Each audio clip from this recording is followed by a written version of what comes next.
why wouldn't you use tools that are available to you to drive your business? So social to me is a slang term for the current state of where people spend their time on the internet, which is all about attention, right? Like, what's the purpose of these ads? Like awareness or attention that's the best part about the Super Bowl, right? Like, you're gonna get consumption. Like, to me, it's why it's my favorite piece of advertising in the world. Like, in the US, excuse me, like, it is going to get consumed, whether on YouTube the week before, whether during the game, whether the next day, this is going to get consumed. So that's exciting. And then to not use social, as a matter of fact, I actually think brands should really consider not showing it on YouTube. Like, for 5 years, I was all about showing it on YouTube, and now I'm wondering if for next year, maybe they shouldn't, because some of the surprise elements are being eliminated during the game, and I'm just kind of like feeling like, is this the moment? Like, is this the tipping point where you want to pull back? But it all leads to the biggest punchline, which is these are businesses that are trying to drive business. And this is one of the opportunities at their disposal, but so is Twitter the week before, and so is pre-roll YouTube the day of. And so I'm fascinated by people's binary points of view on things. It's obviously a mix of a lot of different things, but this is a cultural event. We're having an event, a business event around it. We don't do that for the Grammys or the Oscars or the NBA Finals. So to me, what do I think about it? I think anybody who doesn't have a robust strategy to do creative and media amplification on the platforms that dominate our mobile devices is in outer space in 2019. So you mentioned creative, and yet, I mean, in this room, I'm sure so many people created ads that they're so proud of, yet there's a lot of ads in the Super Bowl. Like, I'm not sure if anyone saw the Chunky Milk by Mint Mobile. You know, my family was so horrified and grossed out and just thought that was the worst commercial they ever saw. Yet people are talking about Mint Mobile. So does creative really matter, you know, for the Super Bowl? Creative is the variable of success. The end. So yes, it does. The bigger question becomes, does everybody talking about it mean people are going to go buy it? You know, I think the industry, coming from the outside of growing up in, you know, retail and SMB and investing, and now coming to it, talking about it or winning these awards or the rankings, you know, to me, somebody within all these companies actually cares about the business, right? And so I think, yes, creative is the variable of success. Did it inspire or make you think that you want to consider and then buy these products? So I've, you know, a lot of people know that I have a big passion for volume of content, quantity, which our industry believes means not quality, which I think is silly. But I've, for the whole decade that I've been in this industry, continue to preach that, you know, the creative is the variable. So yes, I do believe it. I believe if you watch a commercial and you think that product sucks because of it, that's bad. Okay. So speaking of great creative, I loved the Bubbly Buble commercial and got such a chuckle out of it. And Stacy here, you know, is one of the creators behind the commercial from PepsiCo. So, you know, Stacy, it's interesting because more than half of the pre-submitted Super Bowl ads had celebrities in them, including your Bubbly Buble commercial, yet you used humor.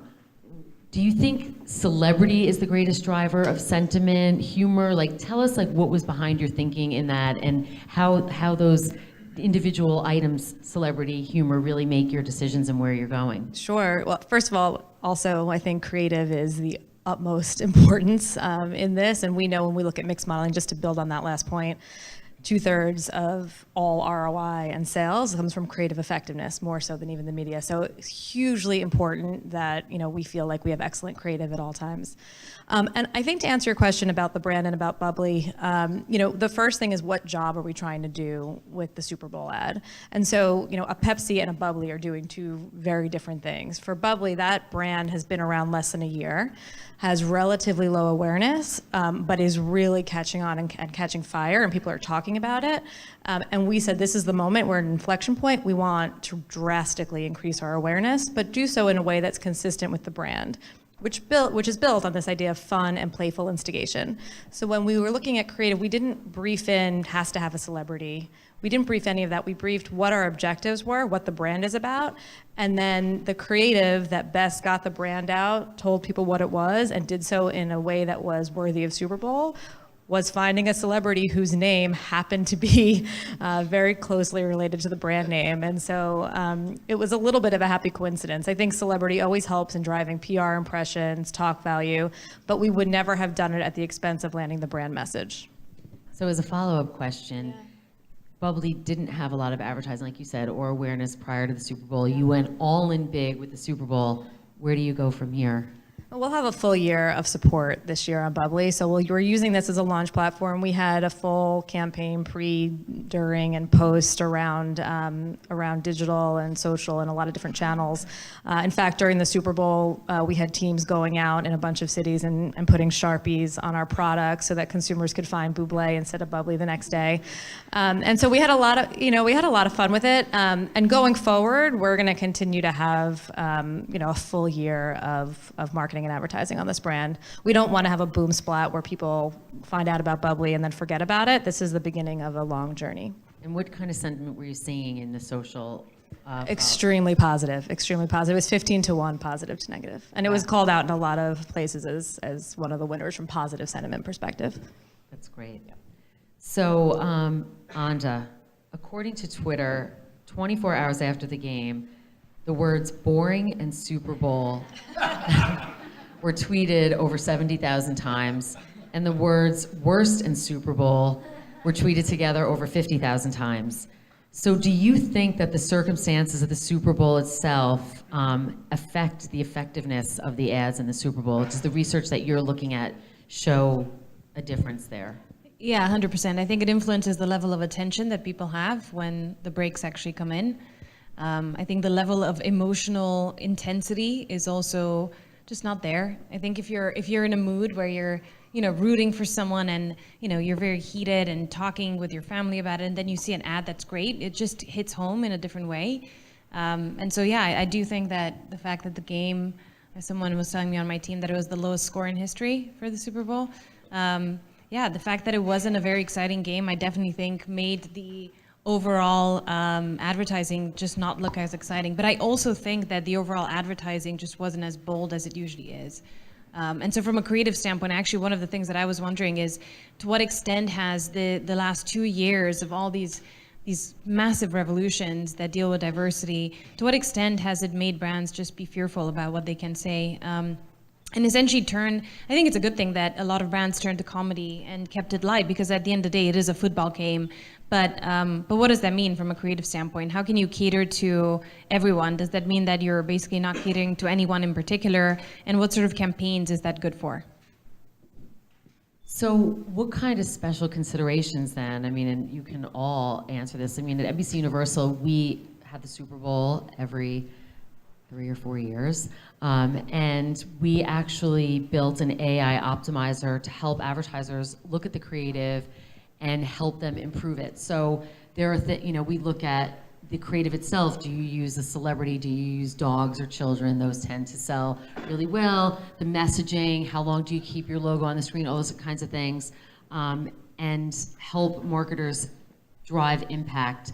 What kind of considerations do you tell marketers to use? I mean, you can speak, all of you, I think, should answer this question. It's interesting how you set up the question with dogs and children.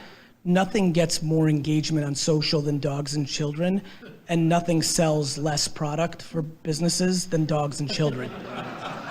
So I tell clients a lot when we first start talking to them, when they want to make engagement or other metrics that have nothing to do with their business as the KPI for our existence, I literally look them dead in the face and go, my ability to game that and be the greatest you've ever seen is so scary good, but you probably won't see the business results. How do you know that dogs and children don't sell? Well, because one of the great things about how Vayner looks at things is because we have creative and media under one roof, and the only KPI we trade on is selling, whether DTC on Amazon or their own platform, or doing massive holdout clusters in Walmarts or things of that nature. What was unique about how our business was built was we weren't one discipline or the other. I didn't know anything about the ad world when I started it. And so because I was building it for myself with the hope of buying businesses and running through it, our religion from 9 years ago, still to this day, has always been business results. And so when we look at, in the beginning of my career, when I would look at reports, whether it was traditional reports or things like Data Logics that came along that helped Facebook justify, when I was looking at internal MMMs and all these things were doing one thing, but then the actual business was doing another, and then the cliche answers of like, because media and creative were split, it was their fault or that fault, it became a very interesting model. As we've gotten deeper into the process, the beauty of Amazon and direct to consumer, or the sophistication that happened as we built a big analytics and media department that allowed us to hold out, regions, stores, locations with consistency over 3 years, sales lifts. And so when we look at testing Super Bowl ads, we use Link and